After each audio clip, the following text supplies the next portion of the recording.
Hello, and welcome to the Here to Uplift Podcast, where we center the stories of impactful changemakers, entrepreneurs, and community leaders who have done the hard work of uplifting themselves through adversity to get where they are today, and now uplift others along the way in their journeys. I'm Lolo Fisher, your host, lover of all things wellness, healing, and empowerment, and I would greatly appreciate if you show us your support by liking, subscribing, and sharing this podcast with others. Let's get into it. In today's episode, I speak with special guest Rosalidia Dubon, marketing specialist, wellness studio owner, and mindset coach. Rose and I met at a Content and Cocktails networking event and workshop hosted by our good friends Christina Cortez and Pam Arancibia at the Silicon Valley Capital Club. You may recognize those names from episodes 5 and 7. I'm so glad these ladies in this event brought us together because Rose and I immediately clicked. And that just speaks to the power of networking and putting yourself in spaces with like-minded, growth-seeking women. Anyways, let me tell you more about Rose. She has been working with major brands on their marketing for over a decade, and more recently, started utilizing her skill sets and experience to bring wellness to the San Mateo area. In addition to her opening a physical wellness center, she also hosts virtual workshops to help people near and far to heal from their past traumas and shift their mindset towards a positive way forward. We talk about this and so much more, from how to embrace your inner goddess and outer warrior to breaking cycles of abuse. And my favorite part, at the end of this episode, Rose leads us in a guided meditation to release stress and tension and bring us back to our center. You're gonna love this, y'all. Without further ado, here's episode 9 with Rosalidia Dubon. All right. Welcome back, y'all, to the Here to Uplift podcast. I am here with my good friend Rosalidia, and we're going to talk to you about all things wellness, marketing, women's empowerment, and the journey to getting to this place where you can have a smile on your face every day. So I'm going to go ahead and let my special guest introduce herself. Tell us who you are and a little bit about what you do. Hi, everyone. Thank you so much for having me. I'm excited to get to meet other people outside of my network, so thank you again. My name is Rosalidia Dubon, and I'm from the Bay Area. I grew up in Redwood City, was born in San Jose, and I'm a marketer. That's my first passion, is marketing. I've been doing marketing for over 15 years, and I've had the pleasure to work with many wellness brands like Yoga Works, the YMCA. Also, I've worked with many Mexican beers in the beer industry. It's interesting. I loved it. I've also worked with San Francisco Giants, and you name it. It's been great 15 years in marketing. And then I segued just 2 years ago into wellness, and wellness has been a passion of mine, especially in helping women understand how important it is to take care of themselves and have that wellness moment, whether it is a 30-minute bath or whatever ritual, right, to self-care. So I've been on that journey since 2017, and that transitioned into opening up a wellness center. And so in the wellness center, we do a lot of holistic therapies that help to really help you release a lot of stress, anxiety, physical pain, but most importantly, release that limited mindset. Because you mentioned, how do we get to that positive space where we're smiling every day? Yes. Mindset is huge. If you think you're going to do something, if you think you're going to make something happen, if you believe in yourself, guess what? That's what happens. Yes, yeah. And we can go deeper into that. But essentially, I'm a marketer turned into wellness, holistic, and mindset coach. Yes, wellness entrepreneur. I say wellpreneur is Wellpreneur. like the phrase I like that. Right. Okay, well, I'm really curious on the marketing side because we got to know each other at a Content and Cocktails event. So thinking about how we create content nowadays is so different than I'm sure when you started 15 years ago. So what has that journey been like, and what do you feel like has changed over the years? Okay, here's one thing that I'm going to say to all the starting entrepreneurs, because it's a pet peeve of mine. I think that if you're starting and you have the knowledge and the education and the expertise of your business, don't give out your content for free. Don't give out your work for free. You worked hard at that. Yes, I understand not many people know you, not many people understand what you do, but giving yourself for free, for me, as a person that's been in business for over 15 years, devalues not only your work, we all need to appreciate your work. Well, do you feel like you have to start giving something for free, like some sort of freebie to give people a taste, and then you can charge, or right away? I believe so. Okay, so perfect example. I just started online workshops in mindfulness and guided meditations. I could have done them for free, but I'm charging $38. Yeah, so low cost, low barrier. Exactly. So you're able to tap into the people that don't know you, but yet they value you enough so that you can bring that value for them. Because imagine, you go to the grocery store, you don't get anything for free, not even if it's one grape. You have to pay for the one grape. You have to pay for the one candy. Grapes. So if we all got into this cycle of knowing our worth and know that the clients are going to come, right? Just giving out the content for free, for me personally, I don't like that. Okay, so if there's an entrepreneur out there who, or let's say desiring entrepreneur, right, aspiring, they have been working on whatever their line of expertise is for years, but they've never sold something separately on their own. They've only worked for other companies. Where do they start? Excellent question. I would start with your friends and family and network. Okay, I would reach out to your friends, your boyfriend's friends, your family's friends, and pitch it to them, maybe for free, so that you can get those testimonials starting. But my thing is, like, once you show it to social media and once you show it to the world, I want you to charge and be confident that what you have to offer is so high up there that the people need to pay for it. And by pitching it and working with your close family and friends, you've already had, I think, more confidence, and also some testimonials that you can release. Oh, I wish you had been able to tell me that like 10 years ago, because I can't tell you how much free stuff I've just been like, here. Part of it's from my heart, you know. But in the long run, it does devalue you over time if you're not like actually putting out and making clear how worthwhile your service is, your expertise is. And the thing is, I started doing marketing way before social media really ramped up, right? So I come from a world where I used to get paid. There was no debating whether I should be paid or not. So social media came, and it just really good, obviously, because you're reaching broader audience.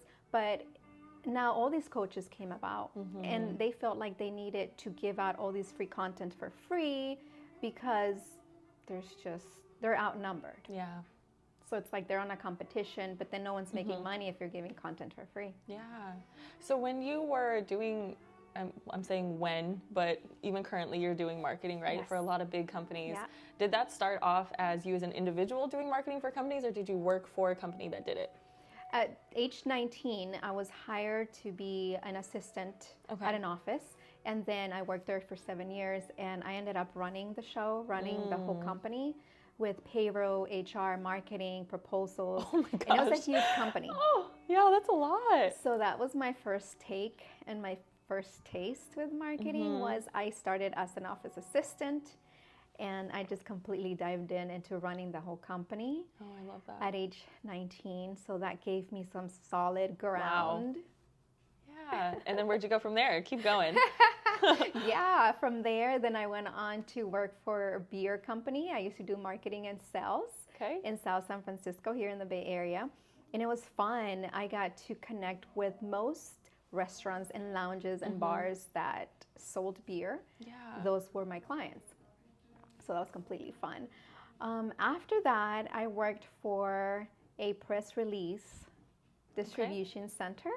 And for many of you, another tip here, entrepreneurs, is press release, please search it up. If you don't know what a press release is, very important, because now SEO is not just a one thing. Right. So SEO blogs, right? You have to blog for your website. Press release basically is providing info about your company and or your services, and they distribute it to different radio companies, TV stations, newspaper stations online. Yeah. So that all helps with SEO when it comes to Google crawling. Oh, okay. So how do you go about creating a press release, or like where is that? Where do you find that? So I can give you a link that you can share. I actually am the vice president of a press release distribution center. But if you just Google Google press release, you can find people who can do the press release on Fiverr. Yep. And they know what you need already. Yeah. So you don't really have to understand what goes in a press release because they will help you out. Right. It's just you have to know that all these syndication partners for your press release have already like a good relationship with Google. That will help you surface up more. Yes. With the keywords. Yeah, with my studio even, that was something like Anthony, who I was telling you about, and with Outsource Plug, he actually trained me on how to create the SEO for the studio. And within like a few days, my studio was #1. If you looked in the Central Valley, if you looked in Merced, like #1 on all Google searches, Yelp, like everything. And it was so simple. I just wouldn't have known if somebody didn't show me, right? You could look it up, but sometimes we use these words, acronyms, terminology, and if you're a brand new entrepreneur, you're like, where do I go? Do I have to hire this person and this person and this person, like a coach for every area of the business? And when you're first starting off, you don't always have the funds to do that. So that was one of those things that it felt like marketing-wise is something missed when a lot of entrepreneurs are starting. So I'm really glad, like the press release is newer to me in the sense that I've always thought of press releases specifically related to newspapers, not related to wide publication and distribution. And I'm sure, I don't know if you have, but for me, they target me all the time. It's like all these companies targeting me for $99 for your press release. Have you not seen that on Instagram? I haven't. Maybe not in Merced. I don't know. They follow me everywhere. So there are a lot of young entrepreneurs having press release companies. Oh, that's so cool. Okay, so when did you transition into doing more of your own marketing and helping folks with that? I was a consultant for the Renaissance Entrepreneurship Center. They are the biggest nonprofit in the Bay Area. Yes, check them out. Okay. I mean, seriously, they will help you from A to Z and launch you at no cost. Wow, it's a nonprofit. So awesome. And so I had the fortune to work for them for about 2 years, and I got to coach so many entrepreneurs at different levels and different industries. It's really my passion to help other brands grow. Okay. So that's where I went when I was doing more of consulting. And then in 2017, still within my marketing mindset that I can't shut down. It's like I'm on the freeway and looking at the billboards. What is that billboard trying to tell me? Like, what are they trying to sell me? You're like, I could do that better sometimes, probably. I bet. Or like the commercials. I'm always trying to tap into the psychology behind the ad. So that's the marketing brain. But so in 2017, I launched a media company called Fit and Fabs. And for me, I love for women especially to feel beautiful, confident from within. Absolutely. It's been one of my biggest passions to support. And so I used to host podcasts. I have a podcast. I used to host events, a print magazine, and everything was to boost their inner goddess. It was where your inner goddess meets your outer warrior. That was the tagline. Ooh, I like that. Inner goddess meets outer warrior. Yes.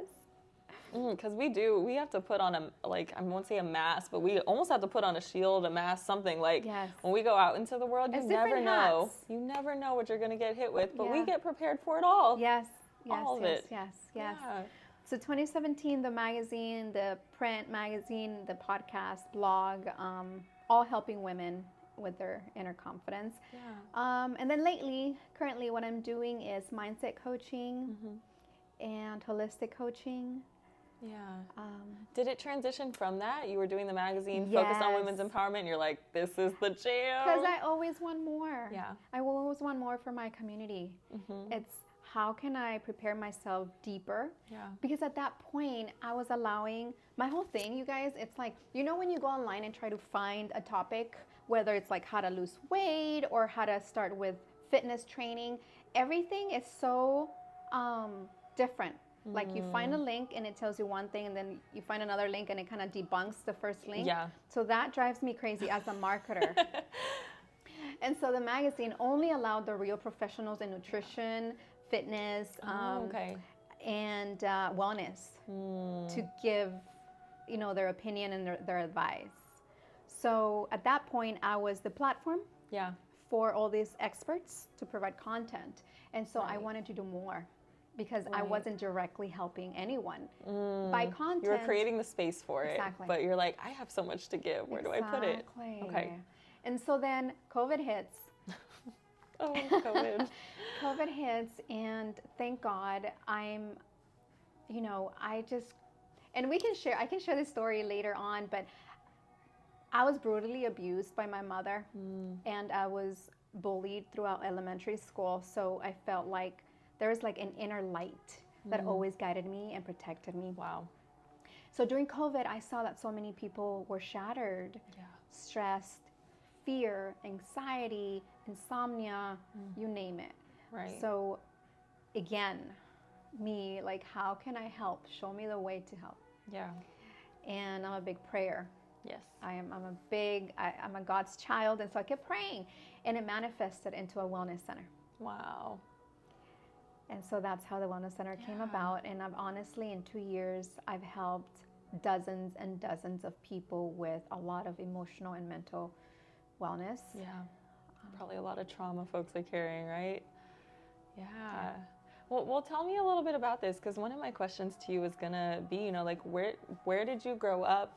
Where did you come from? And like, how has that influenced you today? And I think you already started branching into that a little bit. Thank you, Lolo. And I feel like I usually stay on topic for one thing. Oh, there's so much juice in this, though. Like, I've done many branding and marketing panels and women empowerment panels where it requires me to just stay focused on women empowerment or marketing. But with you, it's like I'm touching get it all. too a little bit. Yeah. So I was born in San Jose. I was raised in Honduras.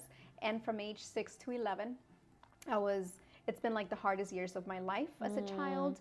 My mother was just brutal, emotionally, verbally, and physically. And then also elementary school was very harsh. Yeah. But one thing that I do say is they shattered me physically, because in elementary school, they even shattered my face. They opened up my face with a broken piece of glass.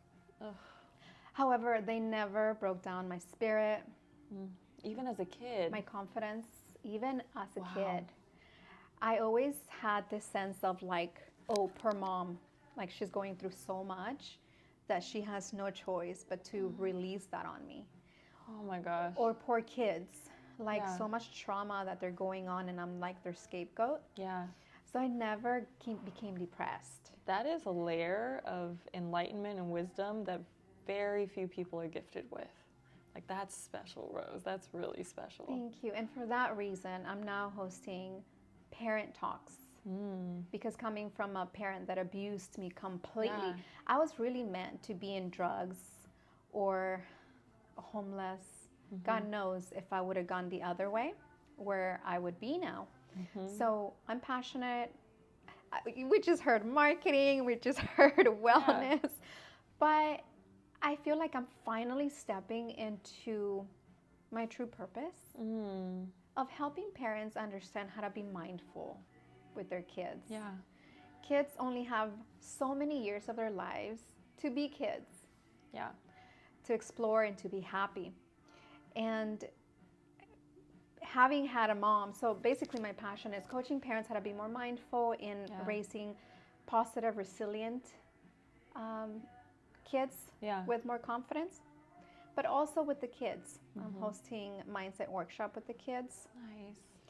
Very, very beautiful stuff where I'm tapping into their hidden passions and talents, so that from a younger age, as parents, we identify what those talents are, and we nurture those kids with their talents. That way it's easier. Right. Because I don't know, obviously I didn't have that nurturing. Right. So everything becomes harder if you don't have that support system. Right, right. Well, I definitely want to get back more on the journey, but before we do you have any advice for let's say a parent who has experienced abuse themselves when they were a child, or maybe when they were an adult, in terms of breaking the cycle so that they don't repeat it and do the same thing to their own. Yeah. You know, especially, I would say, especially in the Hispanic culture, it's very, very normal that we get beat up. And Hispanic parents have this, they say, well, look, I was beat up and I came out okay. And that's just not Hispanic culture, because heard it in Juan as well.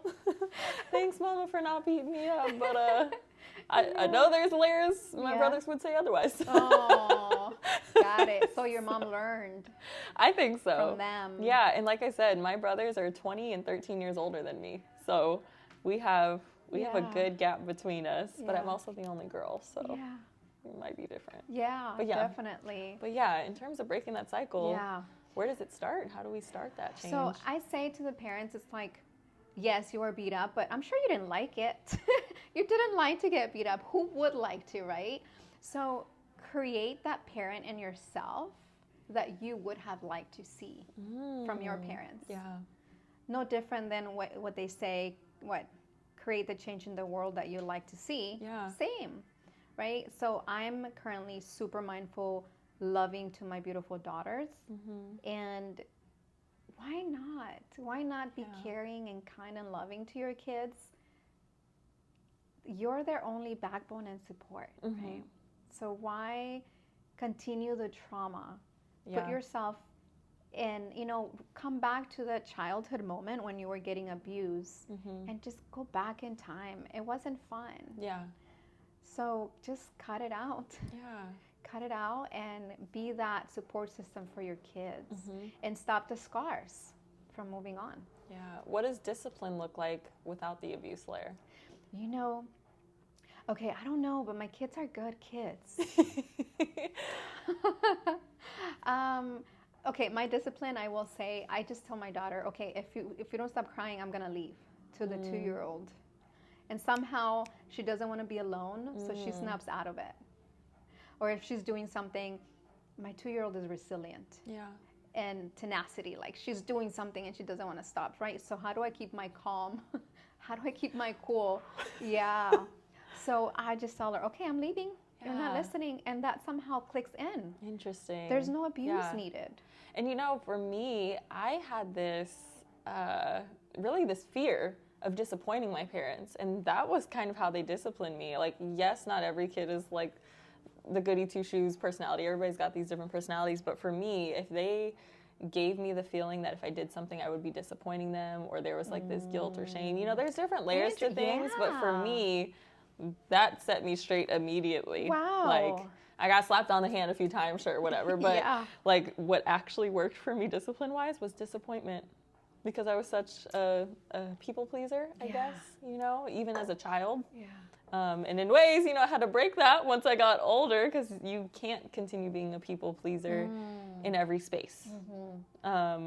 So it got me into some weird situations over life, right? Yeah. Life and relationships and stuff. But as a kid, that's what worked for me. Yeah. But then I see with my nieces, who are 15 and 16, the two of them are so vastly different that, like, one, taking things away was usually like taking privileges away, taking the phone away, usually good discipline for them, even young 5, 6 years old, all the way to now, 15, 16. But the other, it was like, okay, take it away. Like, what else? I don't care. So it took a lot to figure out, and I don't know still if I understand. Like, I still don't totally understand like what actually works in terms of like discipline for you. But it's like, if we don't listen and figure out what do they actually value, even at 2 years old in your example, what is it that they actually want? Like, your daughter doesn't want to be alone. Yeah. Then you can coordinate discipline in a way that it's actually meaningful. And if we start actually as parents looking into really paying attention to the kid, in this case with the 2-year-old, she wants attention all the time. So I notice when I'm focusing on my laptop or my phone or TV, she starts acting up. She goes over there and just tosses things on the floor, just does things to call attention. Most parents would get upset. Angry, yeah. because they see it as them acting up. But I've realized it's because she wants attention. Yeah. But we have to be in a good state of mind to understand that. That self-awareness piece. So really, it sounds like if you want to be a better parent, it doesn't actually matter right away, like how your kid is acting. It matters how you respond and like your level of self-awareness. Exactly. Okay. Yeah. Oh, I'm following. Oh, yeah. Oh, I love it. You're going to be a great parent. Yeah, I hope so. One day. That's great. Your self-awareness is key, you guys, as parents. You lose it all the time. Not only are you thinking about the stress from work, the bills you have to pay, whatever, dispute you got with your husband or wife, and then your kids come and they just start acting up. What do? You just release that anger, which make the kid act up even more. All they want is attention. Right. And that goes back to your original point of you want to help people reconnect to themselves. And we have to take breaks, and a lot of women don't actually allow themselves to take breaks and take care of themselves. But if we're running on an empty tank, we're going to be a lot more quick fire responses instead of actually being aware of how we respond to kids. Or anybody for that matter. Exactly. Yeah, it makes it harder. If you're on that flight, freeze, flight, or fight mode, it makes it harder on you and everyone else. Yeah. Okay, so take me back a little bit. You talked about the abuse with your mom while you were living in Honduras, and that was elementary school time, right? And then elementary, I came back to the U.S. Okay. At towards 12. The end, right? Yeah, end of elementary. 12, 13 was elementary. Okay. And then what was life like from there? Easier once you were here? Okay, so then I had to, you guys, being Hispanic, I remember my mom feeding me tortilla, bread, pasta, rice, right? Mainly carbs. And once again, self-awareness, and we don't know this until we're older. So I remember in high school, I was chubby. I was 160 pounds, and I'm tiny. So that was size 16. That was on the bigger side. So I remember having like a lot of bumps on my skin. And I kept going to the doctor, and the doctor said it was fine, it's normal. And the reason I'm bringing this up is because mindfulness, wellness, nutrition, you have to pay attention to those things. They're all connected. Yeah. So high school was easier. Okay. No more bullying.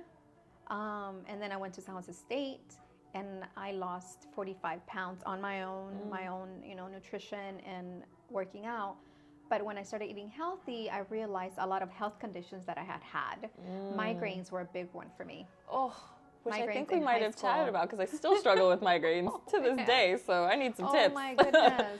Migraines, you guys, it's not normal. Your body should be at prime 100% of the time. Your body should not have any physical pain. You should not be having insomnia. Granted, we were talking about that earlier. Sometimes we have seasons of challenges, but you don't want that long term.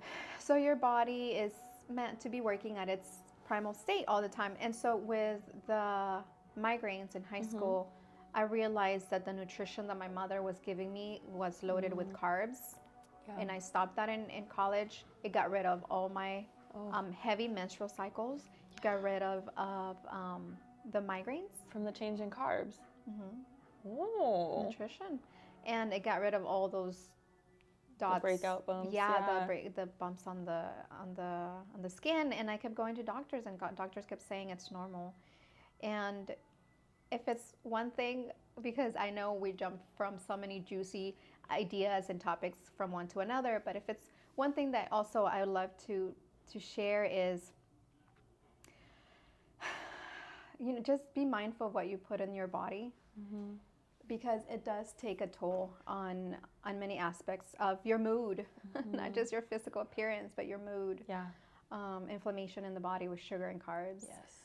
So please be aware of what you're putting. Treat your body like a temple. Yeah. Easier said than done culturally, right? But if you can make that shift in your own life and regulate it and be consistent, then it starts becoming normal. It's just actually starting it and like veering away from whatever pattern you might already have, I think, is the hardest part. Yeah. Culturally breaking free from that. Yeah. It's hard, but it depends It depends which path you want to take. Yeah. What do you really want? Yeah.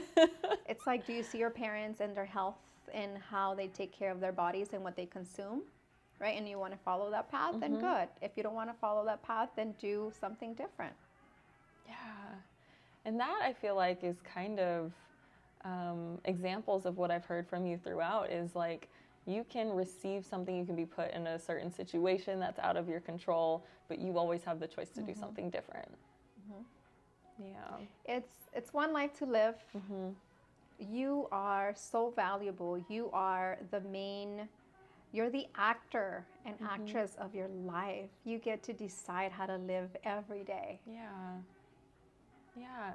So as you have grown through marketing journey, women's empowerment, wellness center, mindset coaching, like there's all these layers.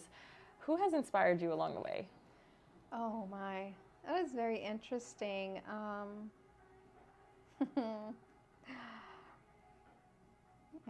Or do you have any mentors? To be honest, like, what has that looked like in terms of a support system? I was asked that in a different way, in a spiritual setting. How do I get my knowledge? And it's like a download. And I know many will not understand, but it's just a download of information, a download of things that I get.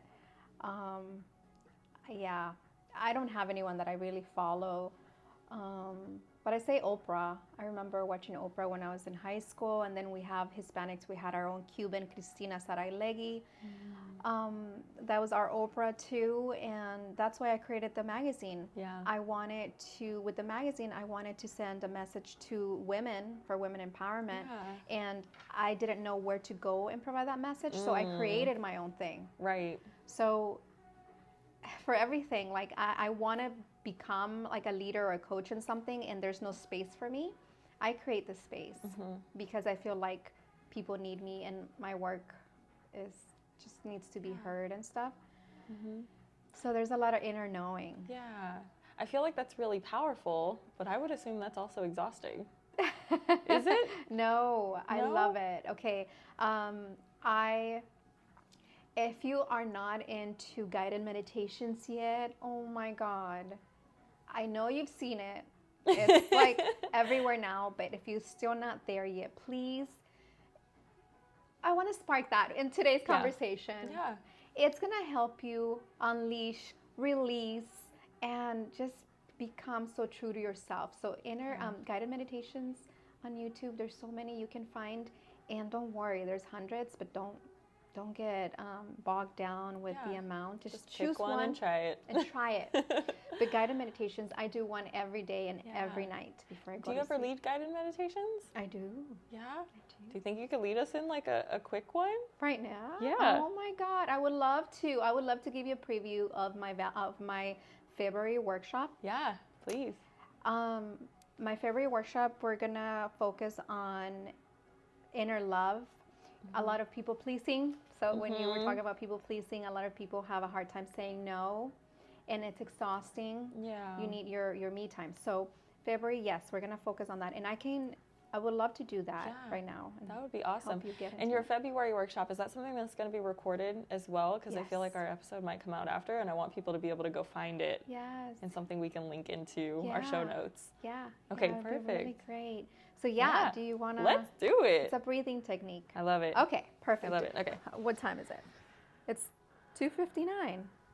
Oh, the alarm didn't go off. Okay. It'll take a minute. Okay. Want to finish with this? Yeah. Okay, we'll do the meditation. And Okay. We'll close.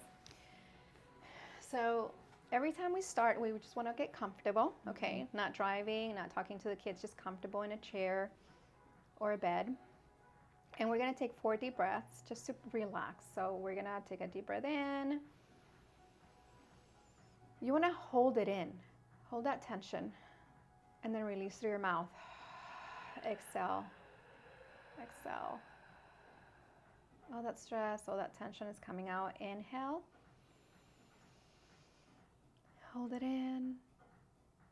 Release through your mouth. We're focusing inward, centering in. Breathe, deep breath in. Hold. Release through your mouth.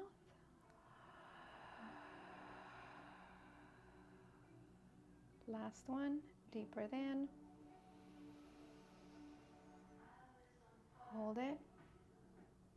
Release through your mouth. Okay, Lolo. How is that alone, right? I needed that. Yeah. I already feel calmer. Yeah. Absolutely. Okay, so next thing we're going to do is, as a Reiki practitioner, we focus on chakra points, and one of the chakra points we have is in our chest area. It's a green disc. So what I want with this is we're going to envision we're breathing in green light, and you're going to turn that wheel in your chest, kind of like a disc player or a DVD player. So we're going to inhale green light in through our nose and have it come to our chest and light up the chest, the wheel on our chest. So inhale. And you're sending the light into your chest, inhaling and exhaling. Inhale green light into the chest. Exhaling it out.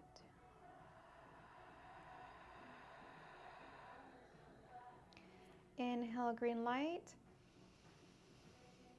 Send it to the chest. Release it out.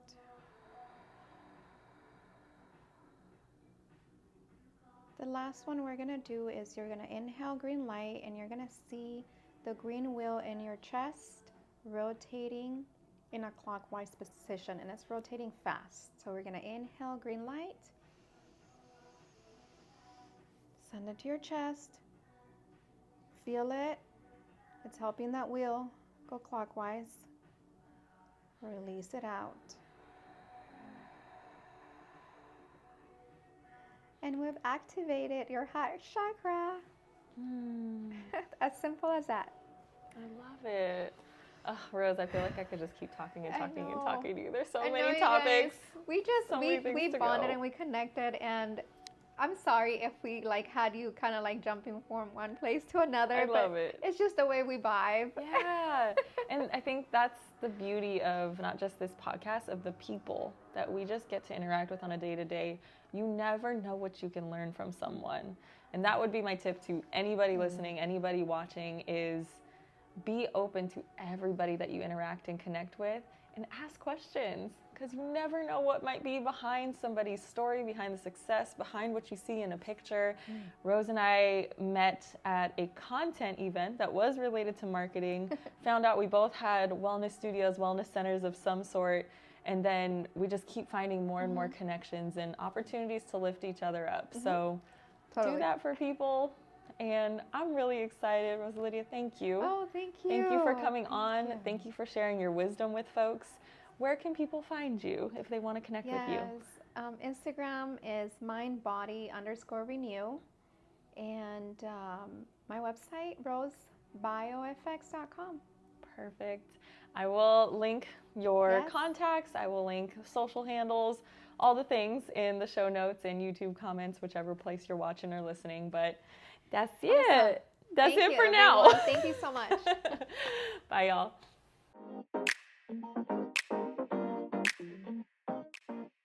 Thank you for tuning in to the Here to Uplift podcast. New episodes are airing every week with some bonus episodes in between too. So make sure you stay tuned by subscribing, following, liking, and engaging with us to let us know what topics you're most interested in and what might inspire you along this journey. We're going to keep working hard on our end because we are here to uplift not only ourselves, but our community too, and that includes you. So I can't wait for you to hear the next episode. But for now, do your thing, let's get it, and let's keep moving forward. Uplift yourself, friends. You got this.